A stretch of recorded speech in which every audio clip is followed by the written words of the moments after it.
Hello. Today I'd like to do a tribute speech to Jackie Robinson, the baseball player and the human.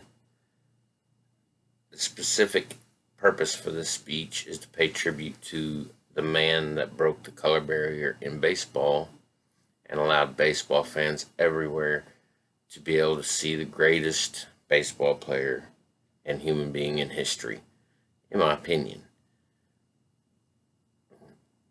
Jackie lettered in football, basketball, track, and baseball at UCLA.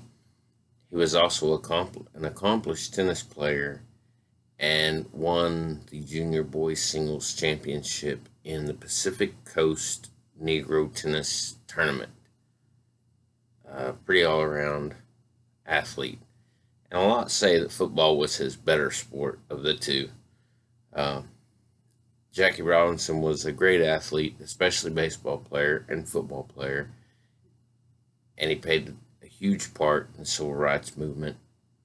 Of course, he broke the color barrier in Major League Baseball. The reason that I want to tell you about Jackie Robinson, in today's world, it is always nice to hear and relive this man's story. A story of fight, grit, and triumph, something we may all need to hear right now. Jackie was an outstanding baseball player that had to fight racism, hatred, just to get his foot in the door in baseball, which was not even his choice at first. He played a major role in civil rights movement, and he was a businessman after baseball. Not many people know that. The first thing I'd like to point out is, according to baseballhall.org, in 1945, Branch Rickey, Dodgers general manager, signed a contract with Robinson to play for the then Brooklyn Dodgers.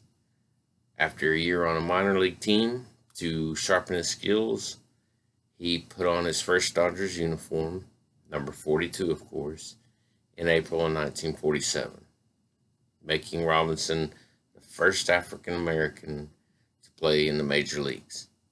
This was not an easy ride, as he had to fight all the hatred.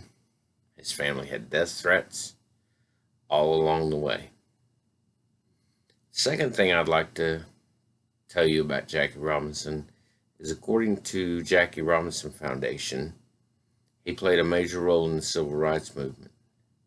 Jackie was a lieutenant in the U.S. Army. He was court-martialed for refusing to sit in the back of a segregated bus, military bus. He was eventually exonerated, and Jackie Robinson used his celebrity to increase awareness about social injustice. He fundraised for freedom riders and lobbied politicians to support key civil rights initiatives. And he was a board member of the NAACP, and he campaigned all across the country in support of the movement. And the third thing I'd like to point out, Jackie Robinson was a businessman after baseball. Upon retiring from baseball, Jackie Robinson became the first, again, African American vice president at a major U.S. corporation. If you guys remember Chock full of nuts, he was the vice president of that company. But also, I didn't know this till I started researching a little more.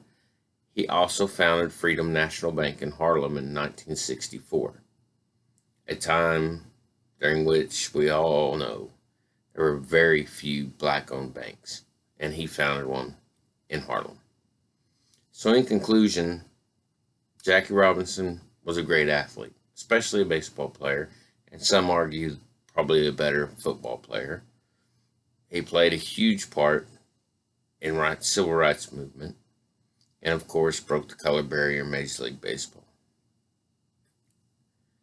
The main thing about that I want to point out is, through adversity, through the hatred, through the racism, Jackie Robinson prevailed to be seen as a hero to a lot of people. His number 42 is worn by kids from all walks of life uh, in the baseball world. I'm very active in the baseball world, as most of you have heard from my videos.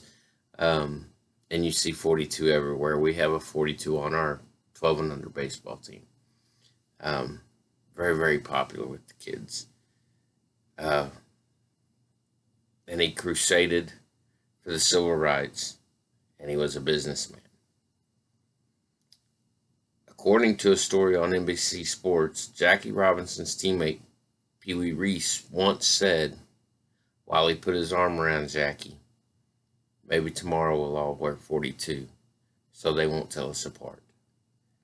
Which has actually come true, as all of Major League teams wear number 42 every April 15th to honor Mr. Robinson. Thank you.